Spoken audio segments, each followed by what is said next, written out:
Hola a todos y todas, sean bienvenidos a este espacio de reflexión pedagógica. Somos los docentes Melissa Hoyos, Atanasio Valencia y quien les habla Jennifer Torres. Hoy los invito a realizar un viaje a través del tiempo para descubrir cómo ha evolucionado la educación sostenible y cuál ha sido el papel del docente en este proceso que busca cuidar no solo el planeta, sino también la vida. Pero antes de hablar de los orígenes de la educación, primero vamos a hablar sobre la sostenibilidad, que hace referencia al medio ambiente. Hablamos de una transformación profunda en la forma de entender la enseñanza, el aprendizaje y nuestro papel en el mundo. Si miramos atrás, todo comenzó en los años 70, cuando despertó la conciencia ambiental global en 1977 con la Conferencia de Estocolmo, marcando el inicio del interés mundial por la relación entre el desarrollo y el medio ambiente. 3 años después, la Carta de Belgrado, en 1975, definió los primeros objetivos de la educación ambiental y en 1977, la Conferencia de Tbilisi estableció sus principios fundamentales a nivel internacional. Durante los años 80, el concepto de sostenibilidad cobró fuerza gracias al informe de Brundtland en 1977. Que nos enseñó la importancia de satisfacer las necesidades del presente sin comprometer las futuras generaciones, según Ravelo en el 2024. Sin embargo, en esta época, la educación ambiental se centraba principalmente en enseñar a reciclar, cuidar los bosques y reducir el consumo, pero sin cuestionar las causas reales del deterioro ambiental o de las desigualdades sociales. Era una educación más para conservar que para transformar. Pero además, en América Latina surgió un cambio muy importante. Autores como Gudiñas y Acosta, 2011, propusieron el concepto del buen vivir, una idea que nos invita a entender la sostenibilidad no como una receta universal, sino como una construcción ética y cultural que parte de nuestro territorio. El buen vivir significa aprender a vivir en equilibrio con uno mismo, con la comunidad y con la naturaleza. Desde esta mirada, educar para la sostenibilidad no se limita a enseñar contenidos ambientales, implica formar a conciencia crítica, ayudar a los estudiantes a comprender su realidad, a cuestionar las injusticias y a construir formas de vida más solidarias, dignas y sostenibles. Como dice Ravelo en el 2024, la sostenibilidad solo cobra sentido cuando une lo local con lo global, lo humano con lo natural y lo pedagógico con lo político. Y frente a todo esto, vale la pena preguntarnos, ¿qué tan sostenible es una educación que sigue reproduciendo los mismos modelos de consumo, desigualdad y exclusión que pretenden cambiar?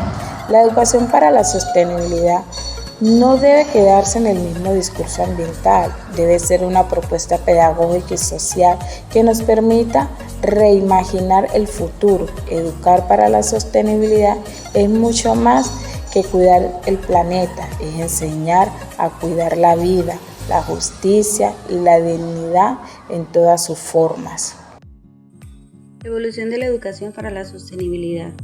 Cuando uno mira hacia atrás se da cuenta de que la educación para la sostenibilidad no nació de la noche a la mañana, sino que por el contrario tiene una historia en una constante evolución que refleja cómo hemos ido comprendiendo nuestra relación con el entorno que nos rodea. En los años 70, como mencionamos, surgió la educación ambiental con un enfoque conservacionista, cuidar los árboles, reciclar, proteger los animales. Todo eso era valioso, pero aún se veía el problema ambiental como algo separado de la vida social y económica. Ya en los 80 se fortaleció la idea del desarrollo sostenible. Gracias al informe de Brundtland y la educación comenzó a integrar este nuevo discurso. En los 90 se da un salto importante en la Cumbre de Río de 1992. Introduce la Agenda 21, que por primera vez dedica un capítulo entero a la educación para la sostenibilidad. Y es allí donde la UNESCO promueve la educación para el desarrollo sostenible, que busca integrar lo ambiental, lo social y lo económico. A comienzos de los años 2000, con los Objetivos del Desarrollo del Milenio 2000 y la Cumbre de Johannesburgo 2002, se lanza la década de la educación para el desarrollo sostenible 2005-2014. En este periodo se impulsa la formación docente y el rediseño curricular con una mirada más global y ética.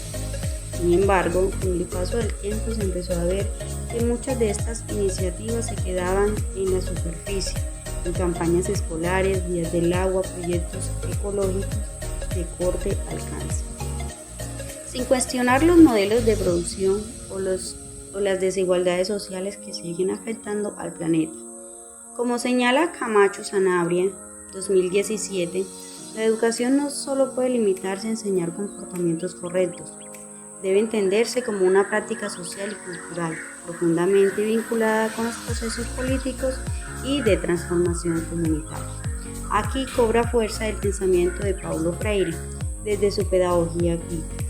Educar para la sostenibilidad significa leer el mundo para transformarlo. No basta con saber que hay contaminación o pobreza. Lo importante es comprender por qué existe y qué podemos hacer desde la escuela para cambiarlas, ¿cierto? En este sentido, la educación deja de ser algo técnico o normalista y se convierte en una praxis política liberadora donde cada estudiante se reconoce como actor de cambio. En últimas, educar para la sostenibilidad no solo es enseñar a conservar, sino formar ciudadanos críticos conscientes y capaces de imaginar otras formas de habitar el planeta. Y ese, compañeros, es el gran reto que tenemos hoy, educar para la vida, no solo para el sistema. Retos actuales y perspectivas latinoamericanas. Hoy en día el término sostenibilidad aparece en todos lados. Se convirtió en algo transversal en los distintos entornos sociales, de tal modo que en los discursos políticos, en la publicidad, en los proyectos empresariales, se integran estas prácticas. Pero hay que preguntarse, ¿de verdad estamos siendo sostenibles? ¿O solo usamos la palabra como etiqueta de moda? Como advierte Gudinas y Acosta 2011, muchas veces la sostenibilidad se convierte en una fachada verde, el llamado greenwashing, que oculta prácticas extractivas o modelos de desarrollo que siguen destruyendo territorios y comunidades alrededor de todo el planeta y en especial en América Latina. En América Latina, esta contradicción es evidente. Mientras se promueven los Objetivos de Desarrollo Sostenible, o bien llamado ODS, también se mantienen economías basadas en la extracción minera, en el monocultivo y la desigualdad social. Sin embargo, desde nuestros pueblos y territorios han surgido respuestas poderosas. Las cosmovisiones indígenas, con su defensa del buen vivir y los derechos de la madre tierra, nos enseñan que la sostenibilidad no se mide solo con indicadores económicos, sino con la capacidad de cuidar la vida y mantener el equilibrio en los seres humanos y la naturaleza.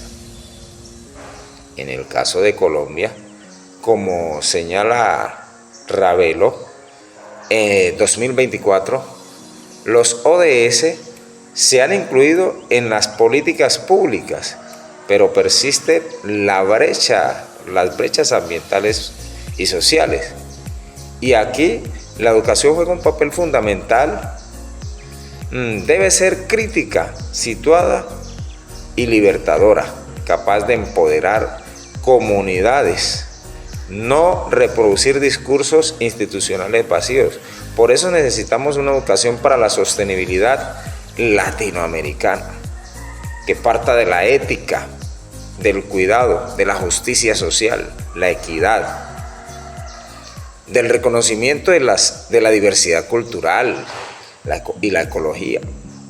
En definitiva, educar para la sostenibilidad es educar para la vida, para aprender a convivir y resistir y construir esperanzas en medio de los desafíos del mundo actual. En conclusión, la historia de la educación para la sostenibilidad es también la historia de nuestra lucha por un futuro más justo y consciente. Desde América Latina, no solo un tema ambiental, sino una política puesta y una cultura por la vida.